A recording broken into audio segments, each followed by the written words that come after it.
गंगा नदी में तैरती लाशें और उच्चतम न्यायालय। जी हाँ, आज हम बात करेंगे कोरोना के समय में गंगा नदी में जो लाशें बहती हुई दिखाई दी हैं, जो ढेरों लाशें गंगा नदी के तट पर रेती में दबी हुई और जिन परिस्थितियों में, जिन हालातों में वो लाशें दिख रही हैं, बहुत ही दर्दनाक और ऐसे दृश्य हैं जिसको देखते हुए शर्म भी आती है और एक महसूस होता है कि क्या समाज और लोग इतने बेरहम हो गए हैं कि वो अपने लोगों को इस तरह नदी में छोड़कर या फिर नदी के किनारे रेत में दबाकर आ रहे हैं। क्या ऐसे कारण हैं जिनकी वजह से अपनों के साथ मरने के बाद ऐसा व्यवहार किया जा रहा है? क्यों लोग अपने लोगों को मरने के बाद नदी में फेंक रहे हैं उनकी लाशों को, या फिर उनको एक रेती में नदी किनारे दबा के आ रहे हैं जहां कुत्ते उनकी लाशों को नोच रहे हैं, या नदी के अंदर जो नदी के जानवर है वो उनकी लाशों को खा रहे हैं? ऐसे क्या रीज़न है? और इन सब से निपटने के लिए कोर्ट में एक याचिका दायर की गई है। वो याचिका किसने दायर की है और इस याचिका के माध्यम से न्यायालय से उन्होंने क्या डिमांड की है, वो सब आज हम जानेंगे अपने इस वीडियो में। गंगा नदी में तैरती लाशें और उच्चतम न्यायालय। मित्रों, बहुत ही संवेदनशील विषय है ये। कुछ वीडियोस के देख के मुझे लगा कि मुझे ये आपको बताना चाहिए कि इसके ऊपर एक जनहित याचिका लगाई गई है, और जनहित याचिका किसने लगाई है, क्या डिमांड की है, वो सब मैं आपको बताऊंगी। परंतु उसके पहले चैनल को सब्सक्राइब और बेल आइकन को क्लिक कर दीजिए। देखिए, हम बात कर रहे हैं गंगा नदी में तैरती लाशों की खबरों के बारे में। डिस्ट्रेस मैनेजमेंट कलेक्टिव बनाम यूनियन ऑफ इंडिया और अन्य, ये एक एनजीओ है दिल्ली का, जिसने गंगा नदी में तैरती लाशों की खबरों के मद्देनज़र उच्चतम न्यायालय में एक जनहित याचिका दायर की है। इस याचिका में मृतकों के अधिकारों की रक्षा के लिए एक नीति तैयार करने और उनके अंतिम संस्कार और एम्बुलेंस सेवाओं के लिए अधिक शुल्क लिए जाने को नियंत्रित करने के लिए निर्देश देने की मांग की गई है। यहाँ पर अब आपको ये समझ में आया होगा कि ये लोग नदी में लाशें क्यों डाल रहे हैं और क्यों नदी किनारे लाशों को फेंक रहे हैं।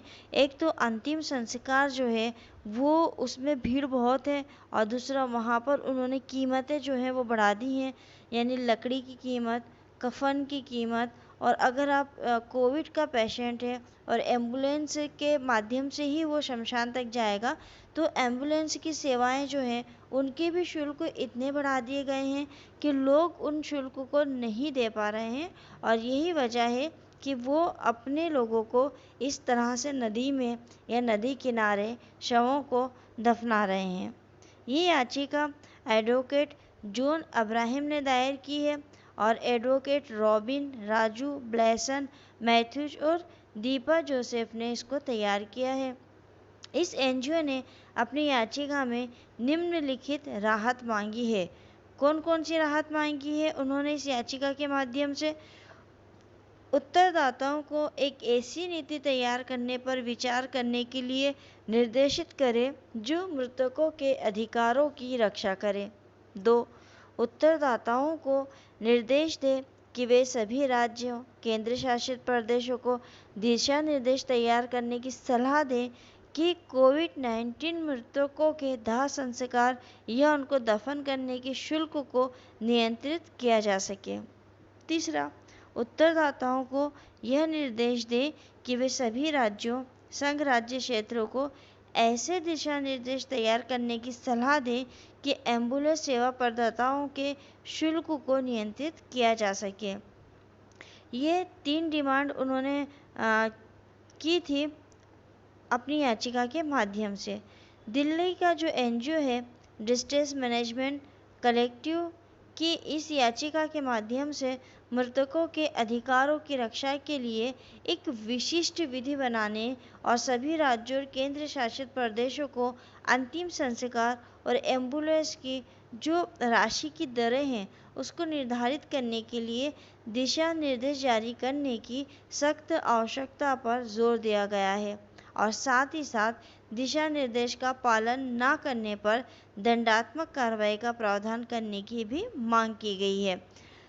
मृतकों के सम्मान और अधिकारों की रक्षा के लिए 14 मई 2021 को राष्ट्रीय मानवाधिकार आयोग द्वारा जो एडवाइजरी जारी की गई थी, जिसमें उन्होंने केंद्र और सभी राज्यों और केंद्र शासित प्रदेशों को 11 सुझाव दिए थे। इन 11 सुझावों को ध्यान में रखते हुए उक्त याचिका दायर की गई है। यानी इस याचिका के पहले 14 मई 2021 को जो राष्ट्रीय मानवाधिकार आयोग है उसने भी एक एडवाइजरी जारी करके केंद्र और सभी राज्यों और केंद्र शासित प्रदेशों को अपने 11 सुझाव दिए थे कोविड-19 के इसी विषय से संबंध में। राष्ट्रीय मानवाधिकार आयोग ने केंद्रीय गृह सचिव, केंद्रीय स्वास्थ्य और परिवार कल्याण सचिव और राज्यों केंद्र शासित प्रदेशों के मुख्य सचिवों और प्रशासकों को भेजी एडवाइजरी में अपनी सिफारिशों को लागू करने और 4 सप्ताह के भीतर कार्रवाई करके उनको रिपोर्ट देने के लिए कहा था। शमशान और एम्बुलेंस सेवा प्रदाताओं की ओर से लिए जा रहे ज़्यादा शुल्क के मुद्दे पर इस याचिका में यह भी कहा गया कि ये दो मुद्दे सीधे गंगा नदी के शवों को फेंके जाने की खबर से जुड़े हुए हैं, क्योंकि अत्यधिक मात्रा में चार्ज किए जाने के कारण लोग शवों को गंगा नदी में डाल रहे हैं।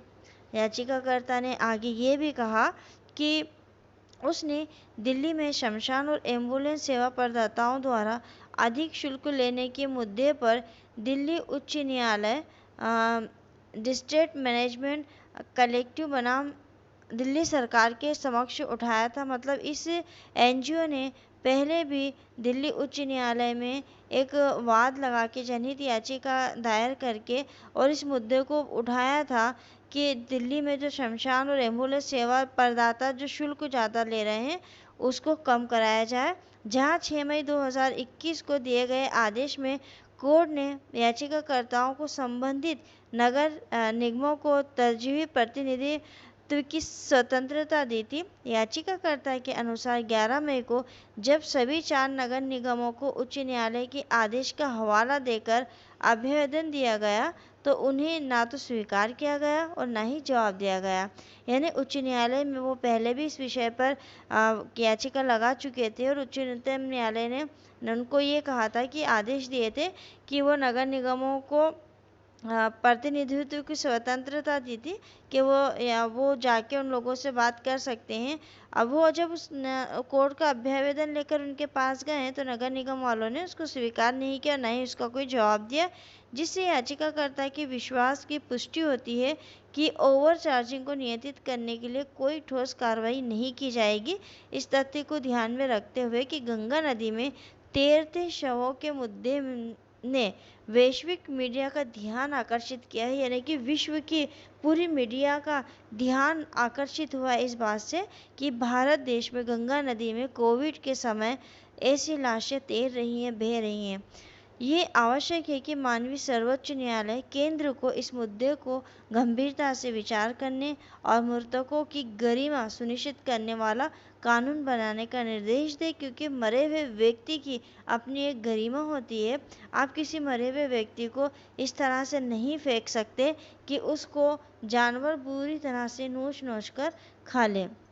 याचिकाकर्ता ने परमानंद कटारा बनाम यूनियन ऑफ इंडिया और आश्रय के अधिकार के अंतर्गत जो सुप्रीम कोर्ट ने डिसीजन दिया था अभियान बनाम यूनियन ऑफ इंडिया के मामले में, उन फैसलों का भी हवाला दिया और कहा कि मृतकों को सम्मान देने के महत्व पर प्रकाश डाला गया था, तो न्यायालय भी इस ओर ध्यान दे। अब देखना ये है कि न्यायालय इस विषय पर, इस याचिका पर क्या अपना निर्णय देता है और आप लोगों के क्या विचार हैं। न्यायालय को क्या निर्णय देना चाहिए और क्या इस तरह से लाशों को जो नदियों में डाला जा रहा है, नदी किनारे डाला जा रहा है, आप लोगों ने ऐसी बहुत सारी वीडियोस देखी होंगी, तो क्या ये सही है? क्या शुल्क को हम बिना उच्चतम न्यायालय की या उच्च न्यायालय की मदद लिए बिना क्या शुल्क को नगर निगम अपने लेवल पर कम नहीं कर सकता था? ये मेरे कुछ सवाल आप लोगों से हैं और मैं ये आशा करती हूँ कि आप इनके जवाब कमेंट्स बॉक्स में मुझे ज़रूर दीजिएगा कि क्या नगर निगम स्वयं इस शुल्क को कम नहीं कर सकती थी? क्या कोविड-19 के दौरान में लाशों की कालाबाज़ारी, शमशान में जो कालाबाज़ारी या कालाबाज़ारी अगर हम ना भी कहें तो इतनी संख्या में लोग मरे हैं कि शमशान में जलाने तक की जगह नहीं है, वहाँ लकड़ियों का कम पड़ना जायज़ था, सही था। पर सरकार को ये इंतज़ाम करना चाहिए था। लोगों को इतनी तसल्ली, इतनी राहत तो मरने के बाद मिलनी चाहिए थी कि सरकार की तरफ से उनका अंतिम संस्कार, एम्बुलेंस की सुविधा, ये सब उनको निःशुल्क मिलनी चाहिए थी।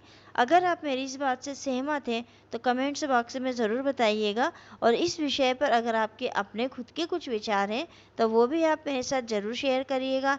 मिलते हैं अगले वीडियो में किसी नए विषय के साथ, तब तक के लिए शुक्रिया, धन्यवाद।